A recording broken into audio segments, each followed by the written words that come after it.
मित्रांनो, मी अरुण मते डॉक्टर बाबासाहेब आंबेडकर मराठवाडा विद्यापीठाच्या मुख्य प्रशासकीय इमारतीसमोर आहे.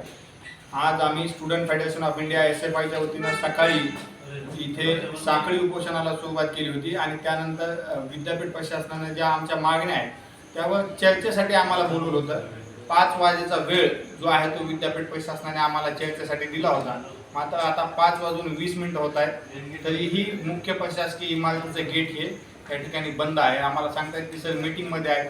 जर तुम्हाला एवढ्याच मीटिंग करायची आहे तर मग आम्हाला तुम्ही वेळ 5 वाजेचा वेळ कशामुळे दिला? कामं फक्त तुम्हालाच आहेत का?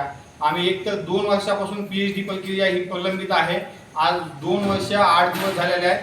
मात्र PhD प्रक्रिया जी आहे ती पूर्ण झालेली नाही. विद्यार्थ्यांना प्रोव्हिजनल कन्फर्मेशन लेटर आणि कोर्सवर्कचं शेड्यूल अद्याप मिळालेलं नाही.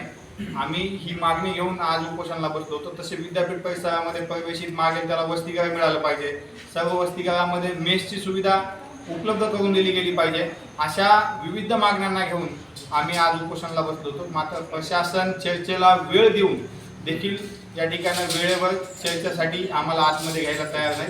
तुम्ही पाहू शकता की कशा पद्धतीनं गेट जे आहे ते यांनी बंद करून ठेवलेलं आहे आणि इथे सिक्युरिटी सगळे आलेले आहेत. मात्र चर्चा करायला वेळ दिलेला असताना देखील लेखी स्वरूपामध्ये त्यांनी आम्हाला कळवलेलं आहे.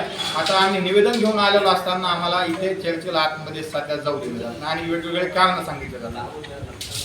धन्यवाद.